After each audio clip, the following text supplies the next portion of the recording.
네, 누구나 들어봤지만 잘 알지 못하는 4차 산업혁명, 알기 쉽게 풀어주는 디지털 인사이트 미래접속 4.0 이광현입니다. 오늘도 이 생활 속 과학 이야기를 알기 쉽게 풀어줄 여러분들과 함께하겠습니다. 네, 안녕하세요. 안녕하세요. 자, 누구나 좋아하는 스포츠는 한 가지쯤은 있잖아요. 우리 정문 씨는 어떤 종목 좋아하세요? 저는 야구를 요즘 굉장히 좀 빠져가지고 많이 보는 편이에요. 하는 게 아니라? 야구를 하는 건 너무 어려운 것 같아요. 전 배팅장도 안 가봤어요. 겁이 많아서. 근데 보면 되게 재밌더라고요. 다른 분들은 어떠세요? 자전거 타기가 아주 재밌습니다. 저도 잘 타요. 러닝머신 네. 타면 러닝머신에서는 계속 똑같은 풍경만 보고 있어야 되는데 자전거는 계속 파노라마가 바뀌니까 재밌어요. 저는 축구 좋아해요. 오. 로봇 축구. 로봇이 하는 축구를 좋아합니다. 본인이 하는 거는? 그냥 시킬래요, 저는. 어쨌든 네. 자전거, 뭐 축구 이건 다 우리가 이제 아는 스포츠들이고 네. 이렇게 좀 생겼다가 사라지는 좀 희한한 종목도 많다면서요? 전 세계 스포츠의 가장 핵심적인 그리고 가장 많은 경기를 담고 있는 종합 행사라고 하면 올림픽을 꼽을 수 있습니다. 그렇죠. 올림픽이 1896년에 이제 그리스의 아테네 올림픽부터 시작을 했는데요. 그 이후로 지금까지 올림픽이 계속되면서 뭐 많은 경기들이 생겼고 또 없어졌습니다. 그 역도가 아직 그 경기로 남아 있는데 원래 예전에 초창기의 역도는 두 손 들기가 있고 한 손 들기가 있었습니다. 한 손 들기. 역도를 한 손으로 네, 들 수 근데 있어요? 덤벨이라고 해서 작은 걸 드는 게 아니고 정말 그 역도를 한 손으로 이렇게 들어 올리는 거예요. 그거 왜 들어야 돼요, 한 손으로? 그게 고대 그리스 시절의 경기에 있었기 때문에 그걸 이제 힘을 이제 측정하는 방법이었는데 지금은 아예 사라진 경기가 됐습니다. 두 번째로 재밌는 경기는요. 줄다리기가 있었습니다. 정말요? 초창기의 올림픽의 정식 종목으로 5번 동안 줄다리기를 했었어요. 운동의 종목이 아니라? 네네네. 우리는 운동이라고 생각하는데 그때는 5번의 올림픽을 줄다리기 경기를 했고 그 이후에는 아쉽게도 없어졌습니다. 그럼 거기서도 막 줄다리기 이기려고 막 뒤로 눕고 그런 거 똑같이 하는 거예요? 네, 똑같죠. 사람들의 심리는 다 똑같겠죠. 그렇군요. 희한한 종목들이 많이 생겼다 없어졌다 여기를 얘기를 해봤는데 요즘에는 또 이렇게 스포츠 경기 중계 같은 거 보면 정말 온갖 최첨단 기술은 다 동원되는 것 같아요. 그럼 바꿔 말하면 또 그만큼 또 작전도 치열해야 될 것 같고 준비도 좀 치밀해야 될 것 같아요. 어떤가요? 근데 사실 저는 스포츠, 뭐 경기 이런 데서 이기려면 중요한 게 경기력이 얼마나 뛰어나느냐도 있지만 또 한 가지는 선수들이 얼마나 안 다치고 안전하게 이 전력을 잘 운용을 할 수 있느냐인 것 같거든요. 근데 이 두 가지가 참 같이 중요하면서 많은 전략이 나올 수 있는 종목 중에 하나가 축구인 것 같아요. 저희가 우리나라 2002년 월드컵에서 막 4강 신화를 이루고 했던 것도 한번 할까요? 네, 어쨌든 그랬는데 그때도 우리나라 4강 갈 줄 아무도 몰랐잖아요. 근데 뭔가 히딩크 감독님의 엄청난 전술로 우리가 이렇게 이동구 선생님. 네, 그렇게 됐던 걸 보면 축구가 참 전략적으로도 중요하고 뭐 그런 부상이나 이런 게 중요한 종목인 것 같아요. 뭐 야구가 더 데이터 싸움 아닐까 싶기도 한데요. 뭐 영화도 있었지만 야구만큼 데이터를 기반으로 하는 종목도 드물 거예요. 그래서 지금 현재 빅데이터 그리고 또 인공지능 이런 분야가 야구 쪽에 어떻게 녹아 들어갈 수 있을까에 대한 연구가 많이 필요해요. 아무래도 좀 경우의 수가 많아서 그럴까요? 야구 같은 경우는? 그건 상대방이 지금쯤이면 어떤 볼을 던질 것이다를 예상하고 들어가는 타자와 그러지 않은 타자는 차원이 다르죠. 네, 그리고 공격이 유일하게 한 명만 공격을 합니다. 나머지는 전부 다 수비거든요. 축구 같은 경우에는 전원 공격, 전원 수비가 한 경기장에서 이루어지는데 야구는 한 명이 경기에 들어갔다가 투입됐다가 다시 나오면 그 다음 사람이 이어받아서 가기 때문에 전략을 짜야 되고 분석해야 되고 이런 경기가 됩니다. 딱 그 전 상황이 딱 명확하잖아요, 야구는. 근데 막 축구는 막 떼지어서 막 다니고 지금 이게 누가 공격을 하는 건지 누가 수비를 하는 건지 막 네, 모르는... 눈치를 보고 서로 패스하고 막 이래요. 역시 스포츠는 모든 사람의 관심이다 보니까 좀 우리가 서두부터 길어지고 있습니다. 네, 스포츠가 4차 산업혁명을 만나서 경제적 가치가 높아지면서 이 스포츠와 경제의 합성어, 스포노믹스라는 말이 신조어로 등장하기도 했는데요. 이 4차 산업혁명 시대를 맞아서 진화하고 있는 스포츠 산업에 대해서 알아보도록 하겠습니다. 스포츠 승부의 세계에서 무작정 기술력을 향상하는 시절은 지났다. 첨단 기술이 경쟁력인 시대, 스포츠가 진화하고 있다. 4차 산업혁명 기술로 선수들의 부상을 예방하는가 하면 경기력을 향상해 승부의 세계는 더욱 치열해졌다. 더구나 오심과 편파 판정을 방지하기 위한 인공지능 로봇이 등장. 최근에는 개인 맞춤형 서비스로까지 진화하며 우리의 삶을 풍족하게 해주고 있는데 4차 산업혁명 시대를 맞아 미래가치 창조의 핵심으로 떠오르고 있는 스포츠 산업에 대해 알아보자. 네, 4차 산업혁명 시대 스포츠 산업에 관해서 말씀해 주실 선생님을 모시도록 하겠습니다. 네, 어서 오세요. 네. 와주세요.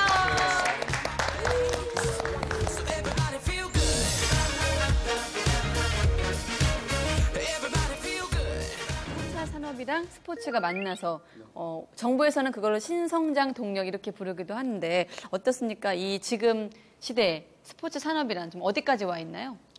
그러니까 원래는 스포츠 산업이라는 게 전통적으로는 스포츠와 관련된 이제 물건이나 뭐 서비스 그리고 뭐 이런 것들을 생산하고 유통해서 이제 부가가치를 창출하는 이게 스포츠 산업인데 사실 이제 4차 산업혁명 시대라는 키워드가 지금 들어가 있다 보니까 사실 여기서 제일 중요한 거는 데이터거든요.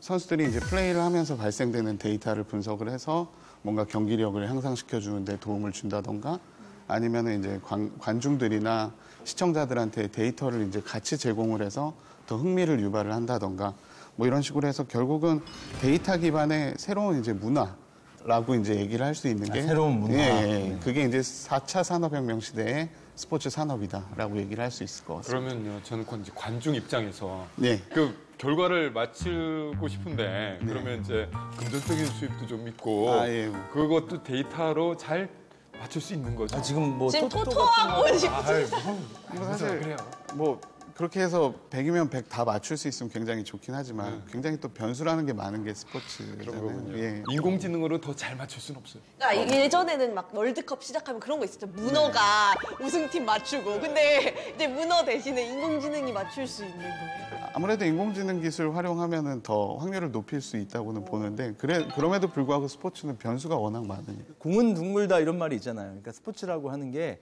예상을 뛰어넘는 모습들을 많이 보여줄 겁니다. 이 스포츠 산업도 계속 성장하고 있는데요. 스포츠 산업 규모가 얼마나 되느냐? 전 세계 시장이 1,500조 원쯤 됩니다. 네? 잠깐만요. 1,500조요? 1,500조 원입니다. 1,500이 네. 거기 아니고 조. 근데 그게 이게 얼마큼이냐면 전 세계 자동차 판매량을 전부 합치면 이게 1,500조 원쯤 되거든요. 그러니까 우리가 자동차를 수출하는 것만 굉장한 산업적인 효과를 유발한다 이렇게 얘기하지만 사실 스포츠도 만만치 않습니다. 그렇군요. 자, 스포츠가 4차 산업 기술을 만나면서 승부를 가리는 스포츠도 계속 이렇게 진화를 하고 있는데 어떠세요? 좀 체감을 하나요? 그런 기술에 대해서? 근데 요즘 확실히 좀 중계를 보면은 많이 화면이 친절해진 것 같아요. 뭐 야구나 축구 같은 경우 저는 보는 걸 좋아하긴 하지만 막 세세한 규칙까지는 잘 모르거든요. 그래서 막 옵사이드 깃발 안 올라가면 그때까지 옵사이드인지 잘 못 보고 저는 그럴 때도 지금도 있는데. 옵사이드가 헷갈리더라고요. 네, 그러니까요. 개념을 아니, 알고 어떻게 있어도. 그거를 눈으로 보는지 잘 모르겠는데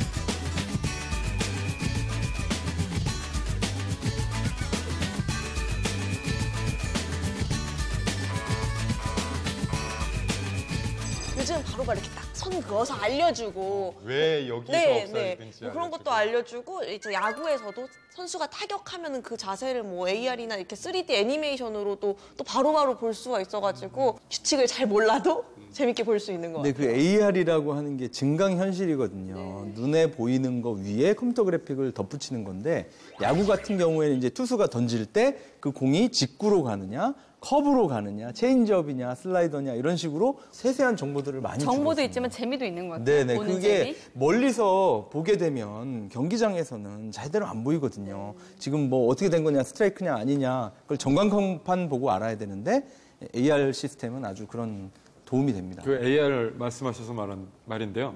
그 요번에 프로야구 개막전 혹시 보셨어요? 인천구장에서 하는 거? 와, 용이 한 마리 날아다녔죠. 그렇죠, 그렇죠. 그 증강현실로 재밌게 만든 것이 좀 감동적이었어요. 그 사실은 눈에는 안 보이죠. 그런데 스크린으로 또는 스마트폰이나 오히려 TV로 보는 분들은 이런 보면 막 경기장에 갑자기 우리 마스코트가 날라와서 진짜로 있는 것 같은 느낌을 받는 근데 거예요. 그걸 실시간으로 거기다가 엮어서 보여준다는 게 굉장한 것 같아요. 네. 네, 교수님 지금 스튜디오에 좀 처음 보는 장비들도 보이고 그러는데 좀 어떤 장비인지 소개를 직접 해주시죠. 네, 요새 그 스포츠 경기력 향상을 위해서 첨단 IT 기술들이 많이 활용이 되고 있는데 양궁 국가대표 선수들도 과거에 뇌파 장비를 가지고 그 집중력을 향상시키는 본인의 집중력 상태를 또 모니터링하고 이런 훈련을 했었다고 하는데 제가 오늘 들고 나온 거는 뭐 장비는 간단합니다. 노트북이랑 지금 일반적으로 사용하는 웹캠 카메라 한 대로 돼 있는데 카메라로 사람의 얼굴을 촬영을 해가지고 이제 심장 박동을 측정하는 그러면 예. 저 웹캠으로 찍어서 예. 그 영상만 분석해도 심박수가 나온다는 예, 거예요. 원래는 센서를 붙여야 되는데 네, 그렇죠. 그렇죠. 심박을 뭐, 측정하려면 전통적인 방법으로. 근데 붙이지 않고 이제 불편하니까 붙이면 예, 이렇게 측정을 하는 그 일단 기술. 제 얼굴을 디텍션 하고 있어요. 지금 네. 레이블링 된 게 보이고 있고요. 그래서 제 얼굴의 색깔 변화를 보고 지금 심장 박동수를 유추하고 있는 거라고. 근데 오늘 분장을 심하게 하셔가지고 아, 이게 잘 안 보일 수 있다, 얼굴색의 변화가. 예, 굉장히 미세한 변화를 증폭하는 거기 때문에 아무래도 화장을 정도껏 하셔야 정도껏 하시라고요, 정도껏. 제가 볼 때는 여기에 그래서 저희가 심박수를 올리려고 이걸 준비하지 않았습니까? 그거구나. 예, 거짓말 탐지기인데. 아, 그거 전기 오는 거? 네, 한 박사님이 이거를 그렇게 싫어하신다고 해서 여기에 한번 손을 올려보면은 무슨 질문할까요? 결혼 생활에 위기가 본인 잘못으로 찾아온 적이 있다. 심박수 잘 보세요, 심박수. 막 올라가는데? 뻔이겠어요 그런 게. 지금 80 몇 가지 올라. 아니 옛날 기억들이 막 아니, 생각나면서. 그래서 있다 없다? 있다 많다. 있다. 많다. 지금 100까지 올라가셨어요. 아니 안 그래요? 다들 지금 말 실수도 많이 하고 막 엄청 구다리 지금 먹고 지금 먹고. 네, 정답으로 판명이 났습니다. 정답임을 인정받고서 지금 확 떨어지셨어요. 이거 80까지. 진짜 근데 진짜 막 당황하니까 100까지 올라가네요. 한 교수님은 너무 정직하게 말씀을 하셨기 때문에 인생이 정직이라. 네, 임 기자님한테 한번 다시 해보도록 하겠습니다. 제가 이제 질문을 드리겠습니다. 임 기자님, 솔직하게 녹화 중에 잠깐 멍 때린 적 있다. 별로 충분히 될 만한 질문이 아니고. 누르고. 있다 없다. 멍 때린 적 있다. 멍 때린 적 많습니다. 멍 때리시면 어떡해요? 타이밍 놓친 적도 많고요. 과연?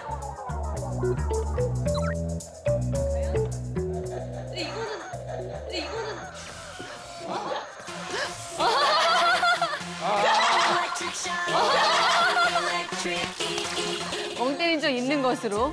네. 없는 거죠. 제가 웃기려고 막 사는 것처럼 얘기하지만 실제로는 생활했으나. 바른 생활 청년이라는 겁니다. 근데 교수님 이런 첨단 기술을 실제로 뭐 선수들이 좀 적용을 받아서 훈련에 도움이 된다거나 또 어떻습니까? 선수들한테 좀 도움이 되나요? 그런 사례들이 있습니까? 이게 정말 그 선수들한테 피저블한지 뭐 이런 거를 좀 테스트해보는 단계여서 작년쯤에 스포츠 개발원 연구팀이랑 같이 수영 선수들을 대상으로 이 기술을 한번 테스트해본 적이 있어요. 그러니까 수영 선수들은 이제 훈련을 하고 나와가지고 바로 심박을 측정을 하는데 물속에 있으니까 그때는 못 한다는 거죠. 그러니까 물속에 있을 때는 어차피 측정하는 게 좀 기존의 센서 기반으로도 좀 힘들고요. 근데 나와가지고 이제 바로 측정을 해야 되는데 몸에 물이 묻어 있다 보니까 센서를 부착하면 이제 측정 정확도가 떨어지는 거죠. 그럼 심박수를 그래서, 측정해 한다는 건 어떤 좀 의미가 있는 건가요? 선수들한테 어떤 도움이 되나요? 그러니까 본인의 한계까지 정말 훈련을 했는지 어떻게 보면 좀 감시를 당하는 그런 적일 수도 있는데 너 충분히 안 했고 아직 예, 덜 힘들다, 더 할 수 예, 있다 이런 건가요? 그런 것들을 측정하는 목적으로 사용이 되는 걸로 알고 그러면 있습니다. 자, 그러면 4차 산업 기술이 스포츠에서 어떻게 좀 적용되는지도 한번 여쭤보도록 하겠습니다. 어떻게 좀 적용되고 있나요? 선수들의 훈련을 돕기 위해서 많이 기술이 개발되고 있는 것 같아요. 물론 이제 경기 중에도 이런 기술들이 많이 적용이 되고는 있지만 특히 이제 동작 감지 기술 굉장히 많이 사용을 하고 있습니다. 그래서 실제 미국 허들 간판 선수 중에 롤러 존스라는 선수가 있는데 이 선수 훈련할 때 훈련장 트랙에 적외선 카메라 40대랑 그다음에 이제 몸의 40대. 각 부위에 그 마커라고 하는 이제 센서. 그쵸. 센서를 인식하는. 그거를 부착을 해 가지고 허들 동작을 분석 하는 예, 그런 사례가 있었는데 허들은 혹시 이렇게 삐삐삐삐삐삐삐삐 하는 그 춤 아닙니까? 몇 년도에서 오셨어요? 마커를 온몸에 그렇게 많이 붙이면 약간 영화도 아바타나 이런 CG 영화 보면은 막 붙였잖아요. 네. 그런 거랑 좀 비슷한 기술인 건가요? 예, 비슷한 기술입니다. 그럼 그걸 움직임을 컴퓨터 그래픽 같은 걸로 이렇게 바꿔주기도 하고. 그렇죠. 나중에 이제 3차원 형태로 리컨스트럭트해서 나중에 이제 본인이 어떻게 뛰었는지 볼 수도 있고. 예. 그렇군요. 그러면 그렇게 동작 감지 기술을 실제로 쓰는 종목은 어떤 것들이 좀 있습니까? 우리가 알고 있는 종목들 중에? 아무래도 동작이 특히 이제 자세가 좀 중요한 그런 종목들, 예, 알려져 있는 것들 중에 특히 이제 올바른 자세 취해야 되는 태권도나 그리고 예, 야구도 이제 타격 자세나 투구 자세나 뭐 이런 그 올바른 자세를 좀 교정하는 목적. 그런데 이제 여기서 중요한 거는 그럼 센서가 얼마나 작고 가볍고 느끼지 못하느냐잖아요. 그래서 지금 있는 4차 산업의 기술들이 그런 것들을 이제 작고 가볍고 거의 웨어러블 수준의 옷 같은 느낌으로 신발 안에 들어간다거나 또는 뭐 옷에 부착된다거나 이런 식으로도 많이 진화하고 있는 것 같아요. 그리고 그 훈련 장소에 제약이 있는 종목에서도 이런 기술을 되게 많이 쓴다고 들었거든요. 그 동계 올림픽 종목 중에 크로스 컨트리라고 있는데 실제로 다 돌아다니면서 그렇게 훈련을 할 수가 없어서 이런 실제로 경기를 하는 것처럼 느껴지게 하는 환경을 만들어서 선수들이 훈련을 하는 경우도 있다고 하더라고요. 도시에서 운동을 할 때도 이게 적용될 수 있습니다. 근데 축구 같은 경기는 굉장히 큰 경기장이 필요한데 좁은 데서 어떻게 해야 되느냐 그러면 이제 훈련을 할 때 패싱 머신이라고 하는 게 있습니다. 공을 탁 쳐줘요. 그럼 내가 그걸 받아가지고 슛을 넣는다거나 아니면 그걸 또 다른 사람에게 이어준다거나 하는 훈련을 아주 좁은 공간에서도 할 수 있게 그렇게 만들어놨습니다. 자, 교수님, 그리고 2013년에 한 6년 전이네요. 태닝 선수촌에 이 동작 감지 기술이 도입됐다고 들었는데 그러면 속도, 제어, 공격력을 좀 바로바로 확인할 수 있기 때문에 훈련에 도움이 될 것 같긴 하는데 실제 기술에 좀 어떻게 영향을 미쳤고 향상이 됐습니까? 그 영국의 유명 럭비 팀 중에 레스터 타이거스라는 이제 팀이 있는데 예, 경기 중에 충돌, 점프, 뭐 발차기, 달리기 이런 동작 데이터 분석을 해가지고 부상 예측 소프트웨어를 만들어서 적용을 했다 그래요. 그래서 그 팀이 실제로 부상 발병률이 굉장히 많이 줄어들었던 사례가 있고요. 근데 태권도에서도 이런 기기들을 사용을 하는데요. 2013년에 굉장히 특이한 기계가 나왔습니다. 러닝머신 위에다가 이 펀치를 쳤을 때 그걸 감지해내는 기계를 덧붙여서 만들어 놓은 거예요. 그러니까 그 위에서 걸으면서 차면서, 발차기도 하면서. 네, 주먹질하면서 뛰면서 날라차기 하면서 다시 뛰면서 굉장히 종합적인 동작들을 한꺼번에 판단할 수 있는. 굉장히 힘들어 보이는데요. 네, 힘들죠. 힘들겠죠. 그래서 이런 여러 가지 데이터를 한꺼번에 처리하고 분석할 수 있는 이런 기계들도 나오고 있습니다. 자, 태권도 기술 연마를 위한 장치를 한번 준비해봤는데요. 요즘에 아이들은 이걸로 태권도를 연마한다고 합니다. 어느 분이 좀 해보실래요? 누가 좀 태권도에 소질이 있는지 한번. 저는 소질 없습니다. 네. 그러면 두 분밖에 없어요. 먼저 기자님, 선택하고 빠지시네요. 네. 최정문 씨 한번 해보죠. 체력상 최정문 씨한테 어드밴티지를 주긴 했습니다만은 한번 결과를. 그럼 제가 한번 뭐 해볼게요. 마음껏 해도 되겠네요. 그럼요. 네. 자, 제발 마음껏 해주시기 바라면서. 네. 시작. 2, 1. 어이, 세게 치시는데?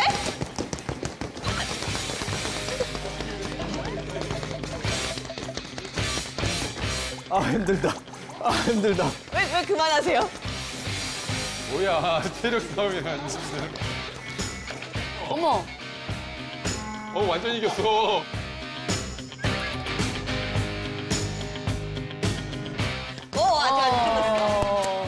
아직 그래도 안 되네요. 안 되네요. 제가 비폭력주의자라서 이런 건 잘 못합니다. 저는 폭력주의자라서 지금 이렇게 된 건가요?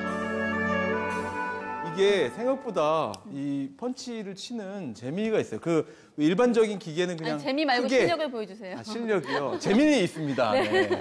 자, 여기서 끝나면 아쉽잖아요. 임 기자님 너무 못하시는 거 아니에요? 네, 명예를 좀 회복시켜주기 위해서 다른 걸 또 한번 해보도록 하겠습니다. 지금 이 격파 머신이 있네요. 격파 머신. 제가 또 격파는 자신 있습니다.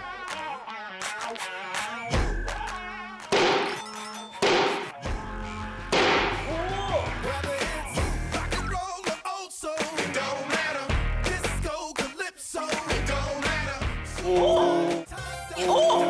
12자. 12점. 대리석을 12장 깨셨어요. 대리석 12점. 네, 실제로 태권도 기술처럼 이렇게 펀치도 해보고 격파도 이렇게 최선을 다해서 하셨는데 자 이런 게임기가 운동에 어떻게 도움이 되나요? 실제로 선수들도 활용을 할 수 있을 것 같아요. 지금 하시는 거를 보니까 단순히 이게 주먹이 닿다 안 닿다 정도의 센싱이 아니라 안에 이제 압력 센서가 있는 것 같아요. 그래서 얼마나 세게 때렸는지 이런 것까지도 측정을 할 수 있는 부분이니까 그리고 이제 내가 얼마나 세게 때렸는지 바로 피드백을 받을 수가 있잖아요. 맞아요. 그러니까 재밌게 또 훈련을 할 수 있는 목적으로 얼마든지 활용이 될 수 있을 것 같아요. 인터랙션이 바로바로 오니까. 예, 예. 네, 재밌겠죠. 자, 요즘에는 스포츠 산업에도 빅데이터, 또 인공지능을 활용한 기술이 각광을 받고 있다고 하는데 이 선수들이 어떤 데이터를 모아서 어떻게 활용하는 건가요? 사실 운동 종목이 도구를 가지고 하는 종목들이 많잖아요. 사실 네. 구기 종목 같은 경우는 공을 가지고 하는 운동 종목이고 데이터라는 거는 선수들로부터 발생되는 데이터가 있을 수도 있고 그런 도구들로부터 발생되는 데이터가 있을 수도 있는데 지금 질문하신 것처럼 이제 선수들 쪽에 좀 초점을 맞춰서 생각을 해보면 일단 외적인 데이터랑 내적인 데이터가 있을 것 같아요. 그러니까 외적인 데이터는 운동량이죠. 이 선수가 얼마나 많이 뛰었는지 이런 것들을 분석하는 데이터 분석 기술 활용할 수 있을 것 같고 내적인 거는 이제 아까 하셨던 그런 심박이나 호흡이나 아니면 땀의 양이나 이런 것들을 측정해가지고 이 선수력의 어떤 경기력 같은 거를 이제 분석하는 목적으로 활용할 수 있을 것 같습니다. 예. 네, 이런 식으로 데이터들을 많이 수집해서 분석하는 걸 독일이 굉장히 잘합니다. 독일의 스포츠 분석 회사 중에 SAP라고 있거든요. 영어로 이제 SAP인데 SAP가 매치 인사이트라고 하는 프로그램을 운영하고 있어요. 근데 이 프로그램이 한번 축구를 할 때 90분 경기를 하면 90분 경기당 선수 한 명에게서 발생하는 데이터가 한 400만 개가 넘습니다. 그걸 모아가지고 각 선수마다 다 모아서 얼마나 빨리 달려가는가, 공을 어느 방향으로 찾는가, 심박수는 어떤가 이걸 종합적으로 분석해주는 시스템이 있습니다. 덕분에 독일이 축구에서 아주 강세를 계속 유지하고 있죠. 근데 이게 2014년에 이렇게 해서 우승했다고 하는데 2018년에는 SAP에서 프로그램 가격을 올렸나요? 왜 저희한테 줬을까요? 그래서 SAP로서는 계속 선수들이 좋은 성적을 내도록 노력할 수밖에 없어요. 안 그러면 광고라든가 이런 효과도 줄어들 거니까. 네. 잠깐만, 이거 조금 기분 나쁜 말일 수도 있는데 그럼 우리나라 데이터가 없었다는 말? 우리는 무시당하는 거? 그러니까 그때까지 저희가 조현우 선수 골키퍼로 처음 그때 약간 빛을 발했잖아요. 그래서 이 비천우님을 모르셨던 거죠, SAP에서. 데이터가 없어서 데이터가 그렇구나. 없었다. 네, 그래서 SAP가 전 세계에 진출하려고 그런 식의 마케팅을 많이 합니다. 이게 없었으니까 이제까지 부진한 원인도 있다 이런 식으로 약간 자극을 할 수 그러면 있죠. 나중에 독일 이기기 어렵겠는데요, 이제. 우리도 쓰면 되죠. 그러네요.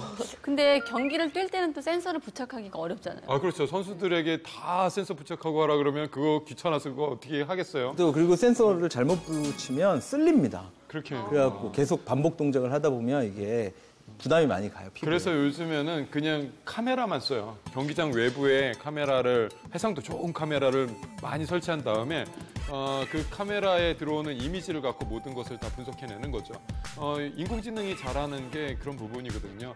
그래서 어떤 선수가 얼마나 움직였는지를 분석하고 또 어떤 전략으로 세우면 어떻게 공간을 점유할 수 있는지에 대한 전략까지 다 세울 수 있기 때문에 선수들은 그냥 뛰면 돼요. 그러면 경기장 외부에 있는 카메라가 모든 데이터를 다 만들어주는 거죠. 신경 쓰이진 않을까? 신경 안 쓸까요? 카메라 의식해서요? 카메라 의식해서. 프로 선수들은 이미 중계 방송에 익숙한 사람들이잖아요. 그리고 관중들의 익숙한 사람이기 때문에 오히려 관심을 못 받으면 힘들어하겠죠. 네, 근데 이 데이터 활용하는 게 우리 팀이나 이런 걸 분석하는 것도 중요하지만 상대 팀의 전술을 이 데이터로 어떻게 빼내느냐가 되게 중요하잖아요. 프로 야구에서는 상대 팀의 사인을 어떻게 빼내가지고 선수들한테 알려줬다가 그렇죠. 네, 그랬다가 이제 크게 이슈가 됐던 적도 있고 이랬는데 이제 빅데이터를 이용해서 그런 게 가능해졌다고 들었거든요. 그럼 상대팀 데이터 어떻게 잘 확보하면은 무조건 이기고 이렇게 되는 거 아닌가요? 데이터를 기반으로 예측하는 그 방법들이 사실은 큰 장점은 분석에 사용된 데이터들이 실제에서도 그대로 이제 재현이 된다면 백전백승을 할 수 있죠. 근데 실상은 그렇지 않습니다. 그러니까 스포츠라는 게 워낙 랜덤한 상황도 많고 변수가 많잖아요. 그렇죠. 네. 그리고 사람이 하는 거다 보니까 뭐 컨디션이나 뭔가 좀 정량화할 수 없는 그런 변수들이 너무 많은 거죠. 그래서 결국은 아까 조현우 선수 얘기하길래 제가 좀 소름이 끼쳤는데, 그러니까 뭔가 없는 데이터의 상황이 펼쳐지는 거죠. 그러면 그런 상황에서 이제 예측한 대로 되지 않을 수 있다는 거죠. 이게 결국은 저희가 이제 기계 학습이라고 데이터를 학습시켜서 이제 예측을 하는 그런 분야의 가장 이제 단점이라고 또 얘기를 할 수가 있겠습니다. 너무 맹신하면 안 되는 거죠.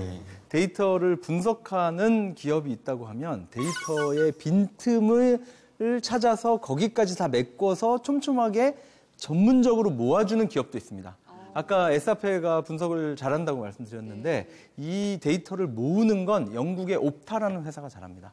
그래서 옵타하고 에사페하고 같이 협업해서 데이터를 모아주면 그걸 분석하고 이런 체계로 많이 운용이 되고 있습니다. 지금까지는 뭐 경기력 향상을 위한 빅데이터 활용 이런 부분을 짚어봤다면 저는 스포츠에서 어떤 첨단 기술하면 선수복도 좀 떠올라요. 선수들이 입는 옷 이런 것들도 어떻게 좀 소재를 어떻게 좀 다양화하고 있는지 궁금한데 경기력을 올려주는 선수복은 어떤 건가요? 네, 대표적으로 수영 종목을 꼽을 수 있습니다. 수영복이라고 하면 옛날에는 뭐 원피스 같이도 입고 남자들도 전부 이렇게 위부터 다 아래까지 입었잖아요. 다 입었는데 이 1차 세계대전 이후로 경제 호황이 일어나면서 전 세계적으로 수영복이 좀 과감해지는 경향을 띄었습니다.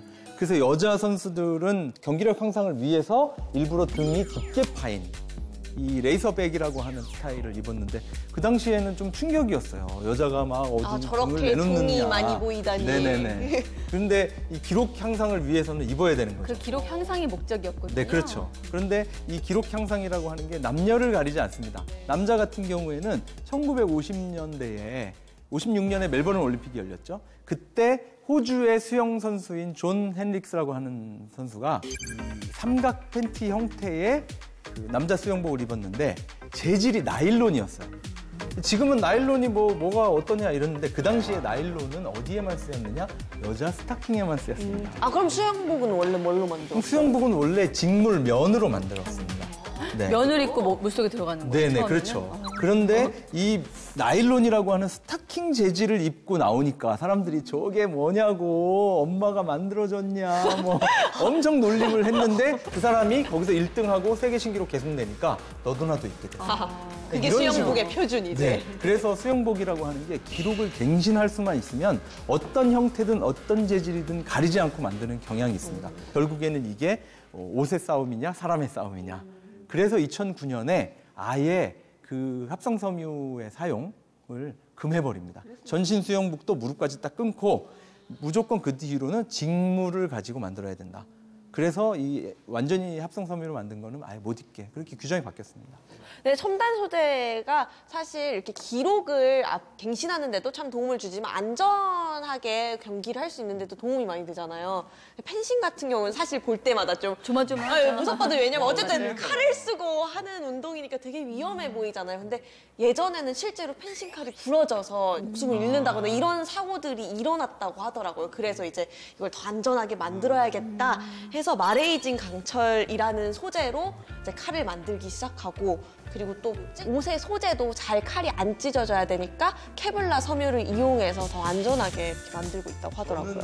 1998년 프랑스 월드컵이었죠. 이임생 선수가 또 부상 투혼을 했었고, 네 벨기에전에서 그걸 아세요? 그 머리 이렇게 두르고 피 막 나는데 참고 막 뛰었던 거? 그때 초등학교 네. 다니시지 않았어요? 아니 98년도면 이임생 대학 선수를 어떻게 알지?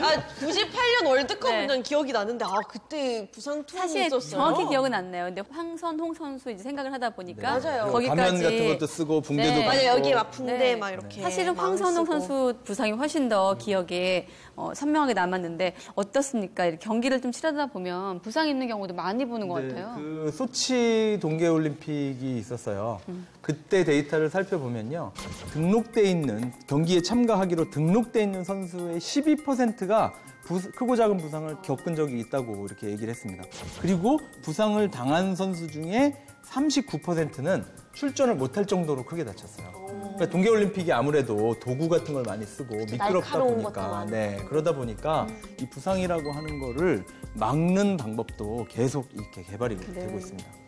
자, 4차 산업 첨단 기술로 선수들 부상도 예방을 할 수가 있다고 합니다. 어떻게 어떤 방식으로 부상을 예방하는지 알아보겠습니다. 안녕하세요. 과학 덕후 곽덕이입니다. 발생하지 않은 선수의 부상을 어떻게 예측할 수 있는지 궁금하시죠? 제가 지금부터 알려드릴게요. 부상 예측의 핵심은 바로 빅데이터입니다. 먼저 선수의 체력, 습관, 성향 등 건강 신체 정보를 데이터화하는데요. 이를 토대로 선수의 부상 위험 정도를 파악해 훈련 강도를 미리 조절합니다. 그뿐만 아니라 경기 중 선수가 착용하는 보호장구에 센서를 부착해서 선수의 상태를 실시간으로 모니터링할 수도 있는데요. 이런 지속적인 모니터링을 통해 선수의 기량은 최대화하고 부상은 최소화하는 거죠. 그럼 지금까지 과학 덕후 곽덕이었습니다. 자, 부상을 줄인다. 이렇게 부상을 예측 가능한 시스템을 꼭 스포츠에만 활용할 것이 아니라 국민 공익 사업에도 좀 활용하면 어떨까 이런 생각이 드는데 그렇게 좀 방법이 없을까요? 네, 효율적으로 할 수 실제로 있는? 지금 국가에서 만든 앱이 있습니다. 국민 체력 100이라고 하는 웹사이트가 여기에 있습니다. 그래서 2011년 시작을 해서 이게 점점 확대되고 있는데 여기에 안내 및 측정 예약이라고 돼 있습니다. 그래서 이걸 이 신청을 여기다가 하는 거예요. 그러면 공인된 인증기관에 가서 자기가 뭐 들어보기도 하고 앉았다 일어나기도 하고 치수도 재고 하면 여기에 여러 그 데이터들을 분석해서 개인적으로 관리해주는 식으로 데이터를 제공해 줍니다. 그걸 무료로 받을 수 있나요? 네네, 맞습니다. 오, 정말요? 대신에 이제 실제 측정을 할 때는 그 기관이나 병원에 가서 재야 되기 때문에 시간을 따로 내셔야 되겠습니다. 스포츠 산업에 있어서 스포츠 마케팅의 장점과 차별성은 좀 어떤 데 있나요? 마케팅에서 요새 많이 나오는 얘기가 뉴로 마케팅이라는 용어가 있어요. 그러니까 뉴로 마케팅이라는 거는 사람의 생각을 분석하고 그거를 기반으로 해서 이제 어떤 마케팅을 펼치겠다는 건데, 네. 그러니까 아직은 스포츠 쪽에서는 제가 이런 사례를 본 적은 없지만 예전에는 이제 개인의 어떤 그 뉴로, 개인의 반응 이런 거를 보고 이제 마케팅을 펼쳤다면 요새 이제 집단의 반응. 그러니까 어떤 매장에서도 이제 고객들이 어떤 그 진열대에 있는 상품들을 많이 보는지, 앞에 많이 머물러 있는지, 꼭 뇌파를 분석하는 것뿐만 아니라 사람의 이제 비헤비어, 행동을 보는 거거든요. 그러니까 이것도 뉴로 마케팅의 일종이라고 볼 수가 있는데, 이것도 이제 경기장에 있는 어떤 관중들의 어떤 패턴이나, 이제 관중들이 어느 쪽에 많이 앉는다든지, 어떤 선수들을 집중한다든지, 언제 화도를 많이 했다든지 뭐 이런 것도. 예, 뭐 그런 정보, 결국은 그 집단의 그 행태 정보, 이런 것들을 분석을 해가지고 뭐 적절한 마케팅을 펼칠 수 있지 않을까.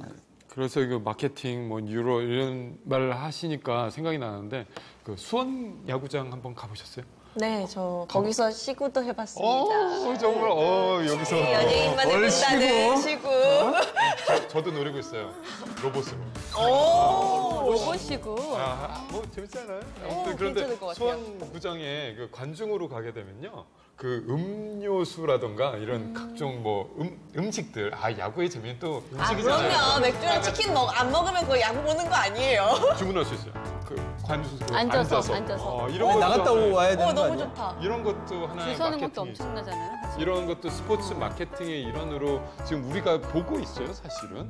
그래서 어떤 음식이 어디서 어떤 관중들이 많이 먹는 거. 어느 객석에서는 뭐 치킨을 많이 시키더라. 어느 객석은 닭강정을 좋아하더라. 이런 게 또 이제 나오겠네요. 그런 건 연령별로도 할 수도 있고 이런 데이터들이 다 우리의 그 새로운 산업. 치킨 먹고 싶네요. 죄송하지만. 가만히 앉아서 이 음식을 배달시키는 기능도 있는데 아예 가만히 누워서 경기를 보는 방법도 있습니다. VR 서비스예요. 집에서.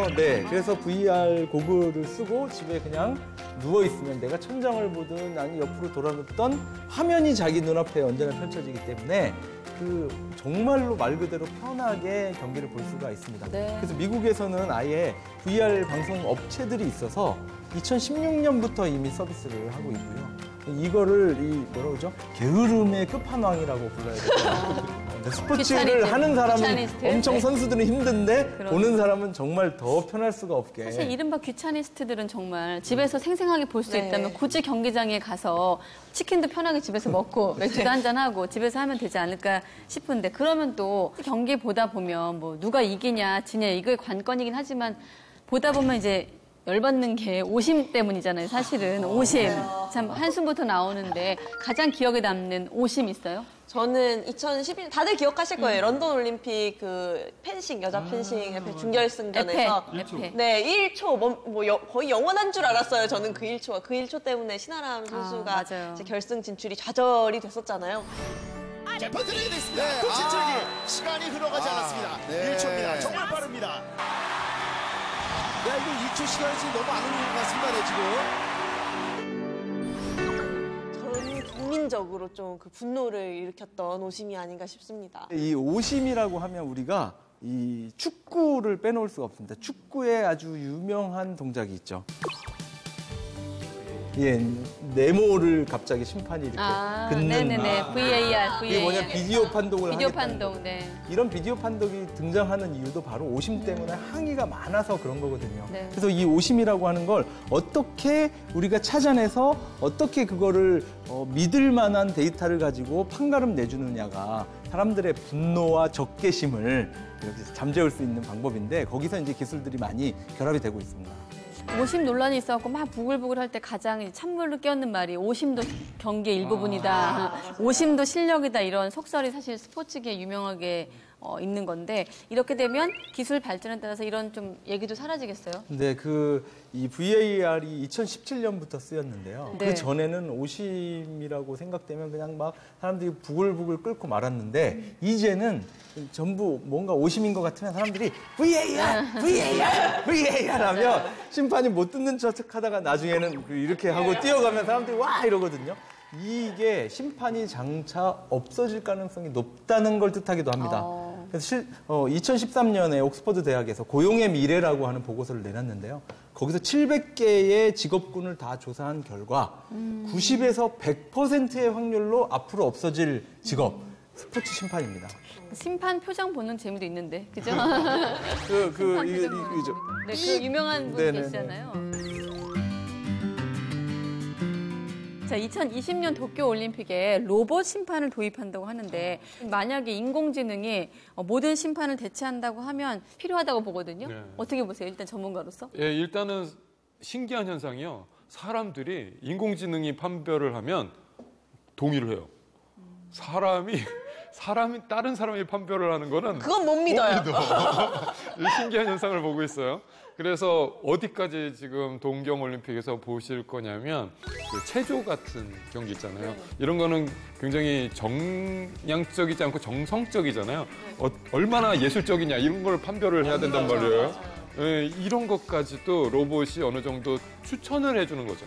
이 사람은 지금 2바퀴 반을 정확하게 몇 %로 돌았습니다. 뭐 이런 거를 데이터를 이제 제공을 해줄 거예요. 심판들한테. 스케이트 같은 데서도. 피겨 스케이팅도 물론 그런 것이 도입될 예정이고 그런 데이터를 바탕으로 심판들이 잘 해봐라 라고 하는 그런 양상이 이제부터 2020년부터 펼쳐질 예정입니다. 근데 저는 사실 스포츠라는 게 인간의 그런 한계? 인간의 능력을 겨루기 위해서 우리가 어디까지 할 수 있나를 해보자. 약간 이런 거잖아요, 스포츠 정신이. 근데 기계가 더 잘한다고 대체할 거면 우리가 왜 굳이 달리기 시합을 하고 뭐 수영을 해야 되고 다 인간 대신 다른 게 해도 되지 않나라는 생각이 들어서 결국에 인간 심판의 존재 자체가 없어지는 건 스포츠 정신에 좀 안 맞지 않나라는 생각이 들더라고요. 저도 야구 스트라이크 존 판정하는 데 있어서 사실 그 논란들이 굉장히 많잖아요. 맞아요. 근데 그것도 이제 인공지능 심판을 뭐 도입을 하느냐 마느냐. 사실은 그거는 도입을 한다면 쉽게 도입을 할 수 있는 부분이라고 생각을 하는데 근데 저는 그 심판마다 그 개인차를 가지고 있는 그 스트라이크 존에 대한 판단 기준이 또 경기의 하나의 흥미 요소라고 저는 생각을 하거든요. 어떤 선수들의 뭐 신장이나 부종에 따라서 이제 그 스트라이크 존이 또 판단이 바뀐다거나 하는 부분, 어떤 그 심판의 성향이 또 경기의 흥미를 또 이제 돋구는 그런 요소일 것도 같고 선수들도 그 심판에 또 적응을 빨리 해야 또 경기를 쉽게 풀어나갈 수 있는 그런 부분도 있는데 저는 아까 말씀하신 것처럼 오히려 체조나 리듬 체조나 뭐 피겨 스케이팅이나 이런 좀 정성적인 미술적인 그러니까 좀 쉽게 얘기하면 심판이 마음만 먹으면 장난을 칠 수 있는 이런 분야에 오히려 그 인공지능 심판이 도입이 돼야 되지 않을까 이런 근데 생각이 예술적인 거를 잘 판단할 수 있을까요? 막 김연아 선수의 연기를 보면 엄청 아름답잖아요. 근데 이게 아름다운지 그 인공지능도 알까요? 근데 스포츠라고 하는 게 결국에 스포츠의 진화는 곧 룰의 진화입니다. 그러니까 룰에 의해서 경기를 치르는 거지 둘 중에 한 명이 죽을 때까지 싸우는 건 아니거든요. 그래서 매년 그 룰이 바뀌고 규칙이 바뀌고 심판들도 그 룰에 따라서 판단하는 거지 심판이 마음대로 판단하는 건 아니에요. 이 얘기인 즉슨 이 인공지능으로 바뀐다고 해도 결국에는 룰에 의해서 판단하는 거고 그리고 또 반대쪽에서는 관중들이 심판이 사람이든 인공지능이든 자기 마음에 안 들면 또 이렇게 난리가 날 겁니다. 저 인공지능은 좀 뭔가 애가 보는 게 이상하다. 해킹당했어. 저희. 지금 버그야 저거는. 네, 그러니까 훌리건들은 또 이때다 하고 이러면서 이러니까 잘못됐지. 그런데 이런 거 모든 현상들이 다 아우러져서 하나의 스포츠 산업이 되는 거니까 뭐 그렇게 큰 변화가 있을 것 같지는 않습니다. 사람의 영역은 역시 또 있을 것이다라고 보시는 거고, 자 4차 산업 기술이 스포츠를 비롯해서 우리 삶에 오늘 얘기를 들어보면 좀 많이 스며들었다 이런 생각이 실감이 되는데 실제 목격한 스포츠 산업이 있을까요? 저는 평소에 좀 운동화를 주로 신는 편이거든요. 그래서 막 새로운 운동화가 나오면 되게 관심 있게 보는데 한 스포츠 브랜드에서 3D 프린팅으로 운동화 만들어서 되게 화제가 됐었잖아요. 근데 어느 회사인지 알지만 말은 못해요. 네. 근데 최근에는 이게 3D 프린팅이 아니라 4D 프린트 러닝화가 나왔다고 하더라고요. 그래서 또 4D는 뭐야 이런 생각이 들어서 굉장히 계속 기술이 운동화를 통해서 발전해 나가는구나라는 생각이 들었어요. 이런 부분 되게 중요한 것 같아요. 왜냐하면 우리가 스포츠를 얘기할 때 엘리트 스포츠를 많이 얘기를 하는데 그것보다 더 중요한 것은 우리 국민들의 건강이잖아요. 생활체육이 얼마나 우리 곁에 다가오는가. 그래서 4차 산업혁명의 이 기술 요소들이 과연 우리 국민들에게 얼마나 더 스포츠의 능력을 향상시켜줄 수 있는가. 이건 굉장히 중요한 건데 그래서 스마트폰이나 각종 웨어러블 기기, 뭐 시계도 그렇고 맞아요. 발목에 차는 것도 그렇고 신발도 그렇고 이런 것들이 잘 발달이 돼서 우리 국민들이 좀 더 스포츠를 편하게 친숙하게 받아들여서 건강하게 살 수 있는 가장 간단하게 스마트폰에 있는 앱들도 요즘에는 워낙 바이오 이런 것들을 많이 좀 발전했잖아요. 그죠? 개인 피트니스를 할 때도 예전에는 코치를 받았다고 하면 지금은 자기가 스마트폰 앱을 가지고 지도를 받거나 측정된 데이터를 바로 입력하거나 이런 식인데요. 이 전 세계의 피트니스 앱 시장이 매년 20% 이상 계속 성장하고 실제로 있습니다. 그렇군요. 네, 계속 사람들이 그 수요가 있기 때문에 기술들은 계속 발전이 될 겁니다. 네. 자, 발전 얘기하셨는데 그렇다면 앞으로 스포츠 산업 어떻게 좀 발전해야 할지 끝으로 좀 소개를 해주시죠. 네. 예, 일단 제가 방송 내내 그 데이터의 중요성에 대해서 계속 강조를 드린 것 같아요. 사실 빅데이터나 인공지능이나 4차 산업혁명 시대에 그 키워드로 제시되고 있는 부분들의 핵심은 데이터 마이닝의 데이터를 분석해서 이제 결과를 예측하고 추론하고 이런 데 활용되는 부분인데 사실 선수들의 경기력 향상을 위해서 이 데이터가 사용되는 부분도 있지만 이 데이터를 경기를 중계해 준다거나 할 때 같이 그 시청자들한테 제공을 해주는 부분도 그 경기의 흥미 요소를 굉장히 많이 상승시킬 수 있거든요. 예, 그래서 과거에 제가 어떤 논문에서 봤던 게 있는데 마라톤 선수들이 마라톤 하는 동안 그 선수의 그 심박수랑 호흡수를 그 유튜브 중계를 하면서 같이 이제 제공을 해줬더니 그거를 보는 사람들이 너무 재밌었다는 거죠. 그러니까 특히 경사도 오르막을 같은 게 올라갈 때. 뭐 그런 게 같이 이렇게 제시가 되면은 뭐 데이터를 굳이 우리가 잘 가공을 해서 뭔가 의미 있는 걸 보여주려고 하지 않아도 그런 로우 데이터를 던져줘도 보는 사람들은 거기에 자기만의 또 의미를 부여해서 또 재미를 느낄 수 있으니까 그런 식으로 또 발전이 되지 않을까 싶습니다. 스포츠라고 하는 거를 우리는 경기, 승패 이런 것만 생각을 하는데 재미라는 것도 빼놓을 수가 없습니다. 그러니까 보는 사람도 재밌어야 되지만 즐기는 사람도 재밌어야 됩니다. 근데 이 스포츠가 효율이라는 것만 따져가지고 계속 이렇게 갈 게 아니고 어떻게 하면 재미 요소하고 결합시켜서 산업의 크기를 늘려가느냐 이게 중요한 것 같아요. 저는 그 재미에 하나를 더해서 사람들의 건강을 더 증진시킬 수 있는 방향으로 나갔으면 좋겠어요. 결국 우리가 스포츠를 하는 게 뭐 한계를 뛰어넘는 이런 것도 있지만 우리가 건강하게 살기 위해서 하는 것도 있잖아요. 그래서 많은 디바이스들이 더 많은 사람들에게 더 큰 건강을 제공해주고 있는 이런 사회가 됐으면 좋겠어요. 네, 사실 스포츠 뭐 이어지는 이야기인데 스포츠 우리 더 건강하게 잘 살려고 하는 거기 때문에 안 다치는 거, 안전한 게 참 중요할 것 같다는 생각이 저는 듭니다. 건강과 안전까지 얘기를 나눠봤습니다. 자, 우리의 삶에 참 재미를 풍족하게 해주는 아까 재미가 중요하다고 말씀하셨는데 스포츠 기술에 관해 정말 많은 얘기를 나눠본 것 같습니다.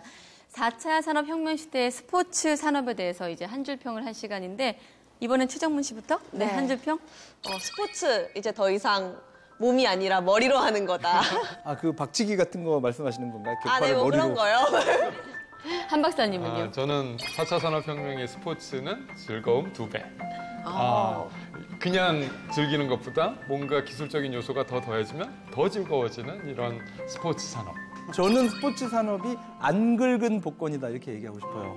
그러니까 복권이라고 하는 게 긁기 전에 어떤 기대되는 이게 있잖아요. 그때 제일 기분이 좋잖아요. 이게 뭐 이게 잘 돼도 좋지만 긁기 전에 기분 좋은 게 있기 때문에 안 긁은 스포츠 복권. 네, 스포츠 산업이라고 하는 게 앞으로 무한한 가능성을 가지고 있고 그걸 기대하는 것만으로도 굉장히 즐거운 상상들을 해볼 수가 있겠습니다. 네. 저는 데이터를 통해서 재탄생할 새로운 문화이다. 라고 얘기를 하고 싶습니다. 네. 데이터를 통해 재탄생할 새로운 문화이다. 문화. 네, 스포츠는 문화이다. 문화이다. 스포츠는 네. 문화다. 거기까지 듣도록 하겠습니다. 전 국민이 과학 덕후가 되는 그날까지 과학의 참재미를 선사하는 디지털 인사이트 미래 접속 4.0 오늘은 여기서 마치겠고요. 다음 시간은 더 흥미로운 이야기로 돌아오겠습니다. 고맙습니다. 접속 이렇게 Thinking about what I'm missing. I feel so good, I might just say